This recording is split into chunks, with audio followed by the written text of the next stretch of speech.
Welcome to Art Chronica. This is the second episode of our series, Women Artists of the Renaissance. In our first episode, we delved into the extraordinary life and artistry of Artemisia Gentileschi. Today, we turn our focus to another trailblazing woman who defied expectations and secured her place in art history, Sofonisba Anguissola.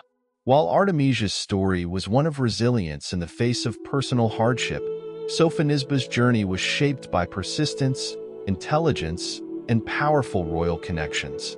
As one of the first internationally celebrated female painters, she earned the admiration of Michelangelo himself and served as a court painter to the Spanish monarchy. But who was she beyond the accolades? What makes her artistic legacy so profound? And how did she revolutionize the art of portraiture? Let's uncover the story of Sofonisba Anguissola.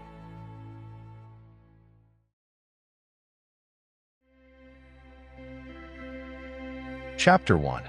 The Early Life of a Legend. Sofonisba Anguissola was born in 1532 in Cremona, a northern Italian city known for its rich artistic tradition. Her family was noble but not particularly wealthy, and her father, Amilcare Anguissola, had a revolutionary vision for his daughters. In an era when women were rarely given the opportunity to study painting seriously, he ensured that Sofonisba and her sisters received an excellent humanist education, including training in the arts. This was unheard of at the time. Most female painters were either nuns producing religious works within convents or the daughters of painters who assisted in their fathers' workshops. Sofonisba, however, was neither. Her artistic training began under Bernardino Campi, a respected Mannerist painter in Cremona. Campi's influence is evident in her early works, but it didn't take long for her talent to surpass that of her mentors. In a remarkable move, she sought advice from none other than Michelangelo himself. Historical records show that Michelangelo, impressed by her talent, gave her drawing exercises and critiqued her work, a privilege almost unheard of for a female artist.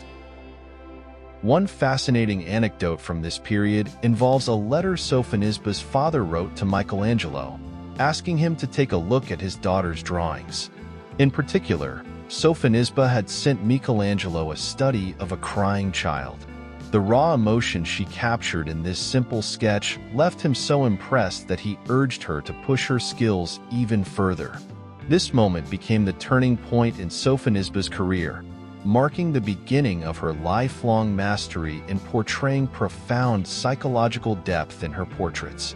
Her career was set into motion when she began painting portraits of her own family. These weren't just standard Renaissance portraits, they were dynamic, intimate, and full of life.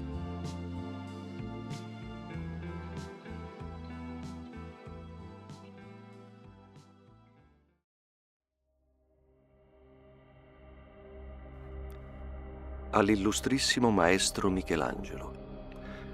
La presente per parlarvi della mia virtuosissima figlia Sofonisba e della sua arte.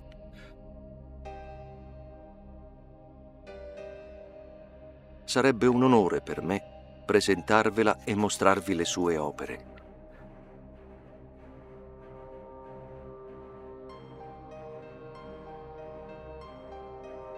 Con la speranza che il nostro desiderio venga accolto,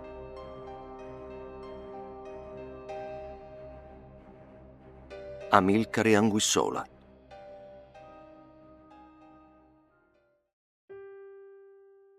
Chapter 2. Exploring some of the greatest works.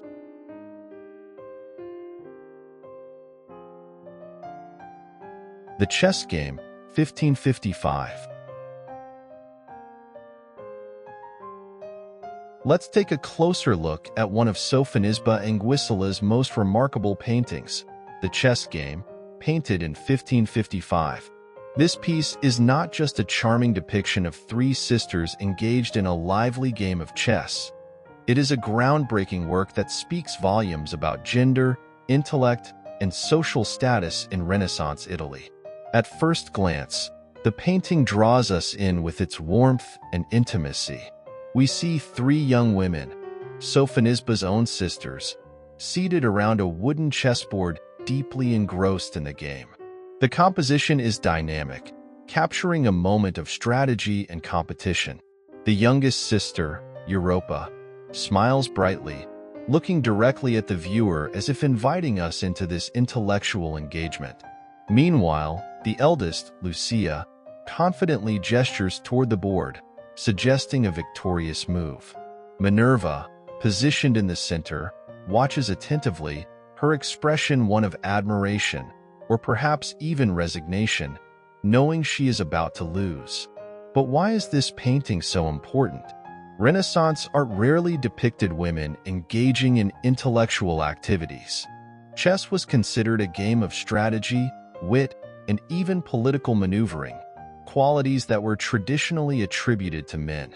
By portraying her sisters in this setting, Sofonisba makes a bold statement about the intellectual capabilities of women, subtly challenging societal norms. The scene is overseen by an older woman, possibly a governess, who appears delighted by the interaction. Her presence adds another layer to the composition, an element of approval, reinforcing the idea that this intellectual pursuit is not only acceptable for young women but celebrated.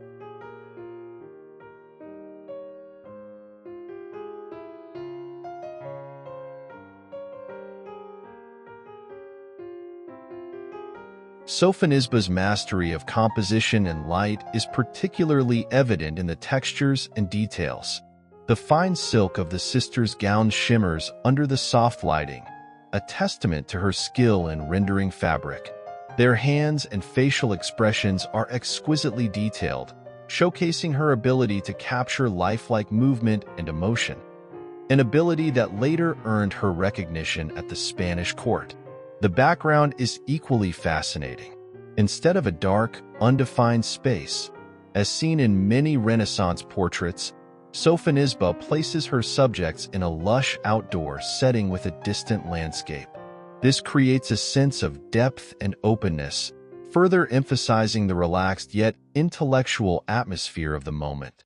One of the most intriguing aspects of the chess game is its signature. Unlike many female artists of her time, Sofonisba boldly signed her work, ensuring her identity would not be erased from history.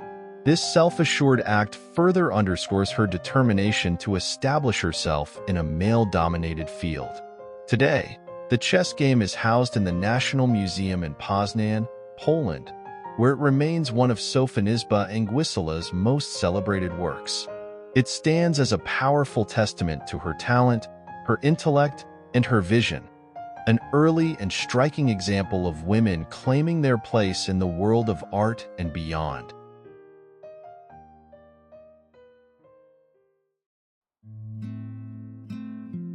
Self-Portrait with Bernardino Campi, 1559.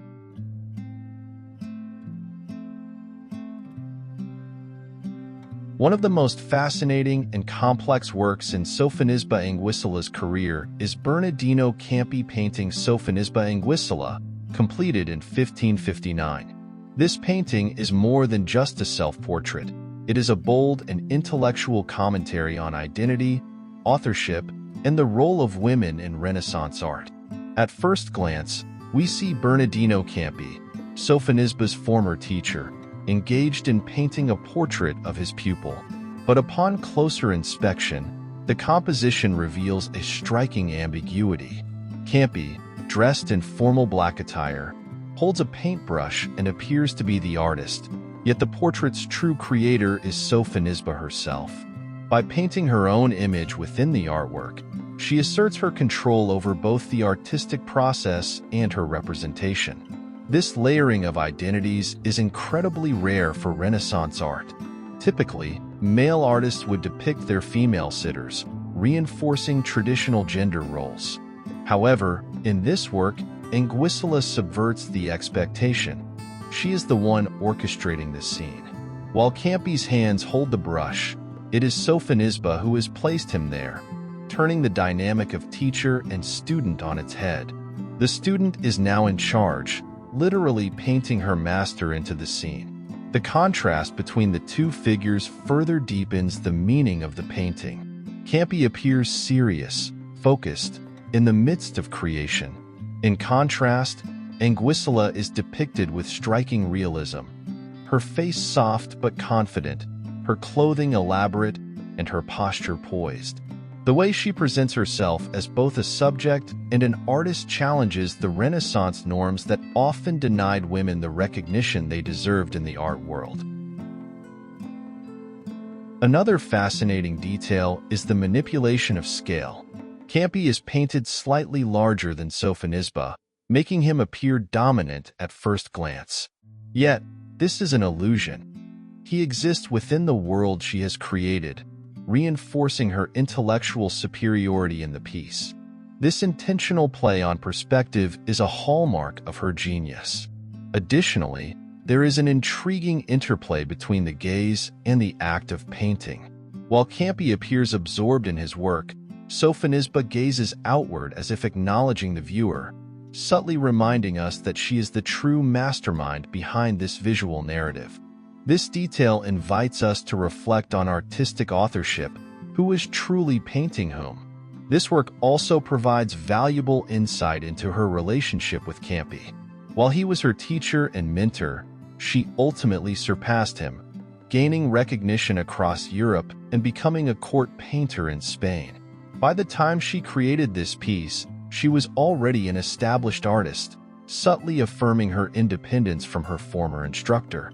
Today, Bernardino Campi painting Sofonisba Anguissola is housed in the Pinacoteca Nazionale in Siena, where it continues to be studied as one of the most intellectually provocative self-portraits of the Renaissance. It remains a powerful statement on artistic agency, gender roles, and the shifting dynamics between master and student, an extraordinary testament to Sofonisba Anguissola's pioneering vision.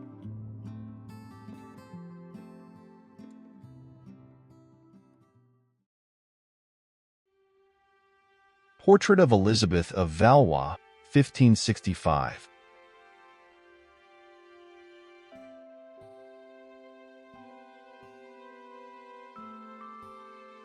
As we step into Sofonisba's tenure at the Spanish court, one of the most significant works of her career emerges, Portrait of Elisabeth of Valois.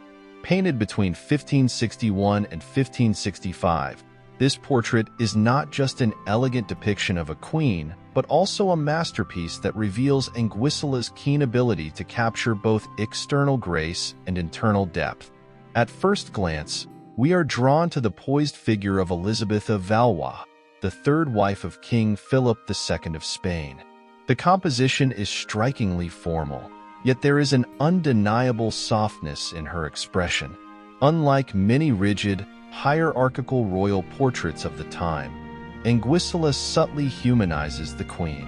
Her gaze, slightly downward and reflective, carries an air of quiet melancholy, perhaps a nod to the pressures of her role as a foreign-born consort in the Spanish court. The intricate detailing of her attire showcases Anguissola's technical skill. Elisabeth is adorned in a lavishly embroidered gown, featuring the luxurious black velvet and gold accents typical of Spanish court fashion during Philip II's reign. Notice the elaborate lace ruff encircling her neck, a symbol of both status and the restrained decorum expected of queens. Every pearl, every delicate stitch is meticulously painted, emphasizing not just wealth, but also the artistry required to depict such fine textures convincingly in oil.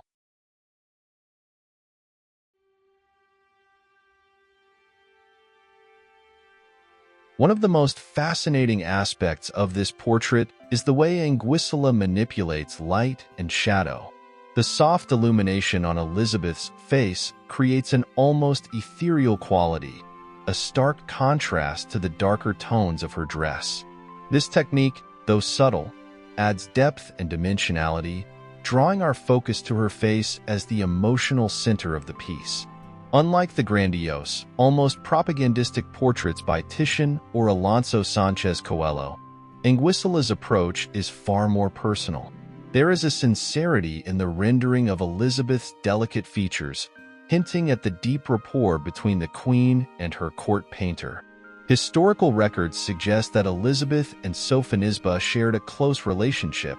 Elisabeth even trusted Anguissola with personal matters, a rare dynamic between a queen and an artist. It is also worth noting that while this portrait was long attributed to Alonso Sanchez Coelho, recent scholarly analysis has strengthened Anguissola's authorship. Experts have pointed to her signature approach to portraiture: subtle emotionality, refined brushwork, and an avoidance of overt ostentation. Today, this stunning work resides in the Museo del Prado in Madrid, where it continues to captivate viewers with its quiet dignity and masterful execution. It stands not only as a remarkable royal portrait, but also as a testament to Anguissola's ability to redefine the conventions of portraiture in her time. Chapter 3: Sofonisba Anguissola's Legacy and Influence. Sofonisba Anguissola's legacy is immense. As one of the first female artists to achieve international renown, she paved the way for future generations of women in the arts. In her later years, Sofonisba continued to mentor young artists, including the renowned Flemish painter Anthony van Dyck, who visited her in Palermo when she was in her 90s. He was deeply impressed by her insights and even sketched a portrait of her. Many of her works are now housed in prestigious collections worldwide. The chess game is in the National Museum in Poznań, Poland. Self-portrait with Bernardino Campi is in the Pinacoteca Nazionale in Siena, and Portrait of Elisabeth of Valois remains in the Prado Museum in Madrid. While Sofonisba's works rarely appear in auctions, when they do, they command high prices, reflecting her enduring importance in art history. Her contributions changed the perception of what women could achieve in the Renaissance. She was not just a talented artist. She was a pioneer, proving that women could excel in the male-dominated world of fine art.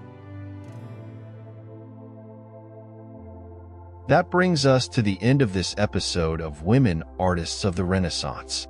Thank you for joining me in exploring the life and legacy of Sofonisba Anguissola.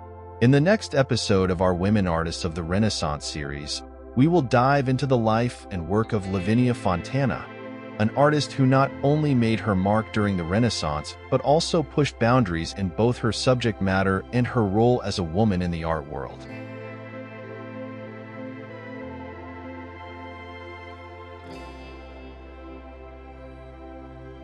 Thanks for watching.